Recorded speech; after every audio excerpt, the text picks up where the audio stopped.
Welcome you all in education classes. आज का हमारा टॉपिक है educational statistics. BA sixth same का जो पेपर है स्टैटिस्टिक्स का, उसके लिए ये जो टॉपिक है बहुत ही इम्पॉर्टेंट है, जहाँ पर हम आज ये जानेंगे कि सांख्यिकी क्या होता है, सांख्यिकी जो है, सांख्यिकी का इतिहास क्या है और सांख्यिकी शब्द की उत्पत्ति कैसे हुई है। बीए सिक्स सेम के पेपर में इस बार का जो क्वेश्चन पेपर का पैटर्न है वो एमसीक्यू है, इसीलिए यहाँ पर मैंने जो चीज़ें अंडरलाइन की हैं और जो चीज़ें एमसीक्यू में आ सकती हैं उनको मैंने यहाँ पर आपको बहुत विस्तार से आपके साथ मैं बात करूँगी, तो आप उन चीज़ों को अच्छे से अगर पढ़ेंगे तो आप अपना पेपर अच्छा कर पाएंगे।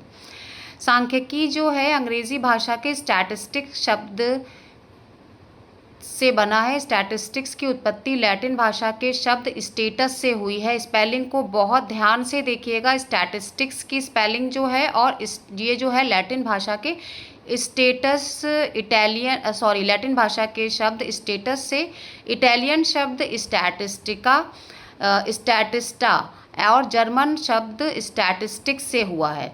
यानी एक बार मैं यहाँ फिर से आपको बता रही हूँ, स्टैटिस्टिक्स शब्द की उत्पत्ति जो है लैटिन भाषा में स्टेटस, इटालियन शब्द में स्टैटिस्टा और जर्मन भाषा में के शब्द स्टैटिस्टिक्स से हुई है। तो ये क्वेश्चन एमसीक्यू में आ सकता है। इसको आप बहुत ही तीनों कॉन्सेप्ट्स को क्लियर रखें। लैटिन भाषा में स्टेटस, इटालियन में स्टैटिस्टा और जर्मन में स्टैटिस्टिक्स से हुई है, जिसका शाब्दिक अर्थ क्या होता है, राज्य तथा राजनैतिक कार्यों से। कि हम यहाँ पर ये कह सकते हैं कि किसी भी राज्य और उस राज्य के राजनैतिक जो कार्य होते हैं उन कार्यों का जो पूरा अगर हम कहें उनका बही खाता हिसाब किताब, जैसे कि यहाँ इन्होंने नीचे बताया है एक उदाहरण देके कि राज्यों में जो भी निवास करते हैं और जो भी वहाँ के मंत्री और सरकार होते हैं वो अपना जो भी राज्य है उसके आय व्यय, जन्म मृत्यु दर, सैनिक शक्ति का ब्यौरा, जनसंख्या आदि ये सभी सांख्यिकी से जुड़े हैं। और प्राचीन काल में सांख्यिकी को राजनैतिक अंकगणित कहा जाता था। क्या कहा जाता था? राजनैतिक अंकगणित।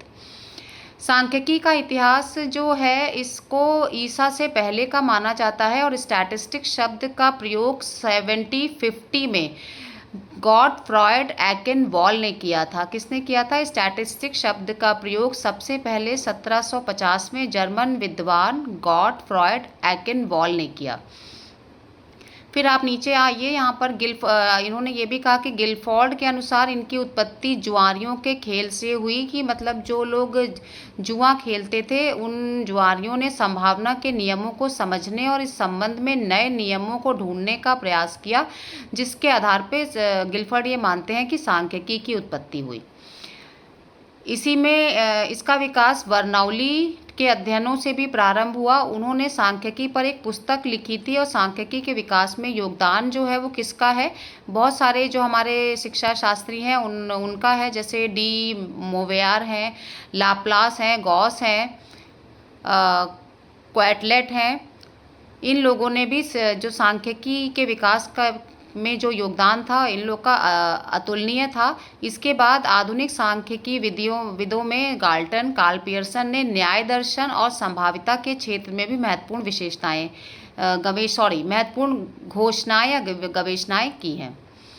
20वीं शताब्दी में प्रोफेसर मॉलिन बीस, प्रोफेसर बोडिंगटन और डॉक्टर बाउले आई फिशर भी उल्लेखनीय हैं, जिन्होंने सांख्यिकी के क्षेत्र में महत्वपूर्ण कार्य किए।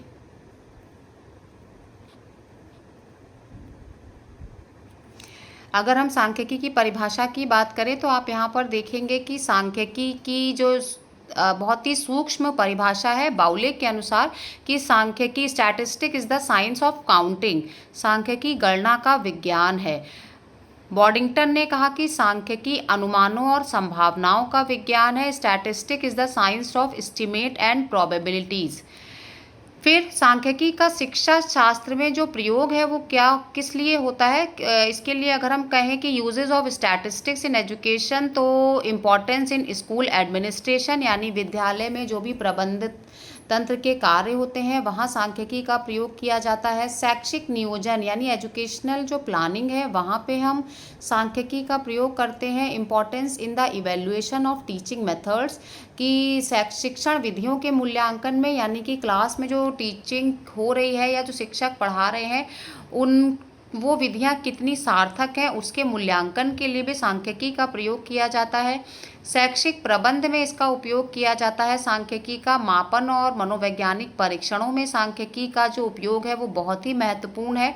Importance in the classification of student, छात्रों का वर्गीकरण करने में, जैसे कि मंदबुद्ध जो छात्र क्लास में होते हैं वो सभी एक समान नहीं होते हैं, कुछ एवरेज होते हैं, कुछ अगर हम बुद्धि को यहाँ पर लेके देखते हैं तो जो कुछ छात्र एवरेज इंटेलिजेंस के होते हैं, कुछ एवरेज से बिलो होते हैं और कुछ एवरेज से हाई इंटेलिजेंस लेवल के स्टूडेंट्स होते हैं। तो यहाँ पे हम सांख्यिकी के द्वारा छात्रों का वर्गीकरण ऐसे कर सकते हैं। छात्रों को शैक्षिक और व्यावसायिक निर्देशन देने में भी सांख्यिकी जो है वो बहुत इम्पॉर्टेंट है। अनुसंधानिक परिकल्पनाएं बनाने में सांख्यिकी का योगदान महत्वपूर्ण है और छात्रों के परीक्षण प्राप्तांकों की व्याख्या करने में भी जो सांख्यिकी है और भविष्यवाणियां करने में सहायक है। जैसा कि इन्होंने नीचे यहाँ लिखा भी है कि importance in interpretation of test mark of student and help in prediction in reference to the student.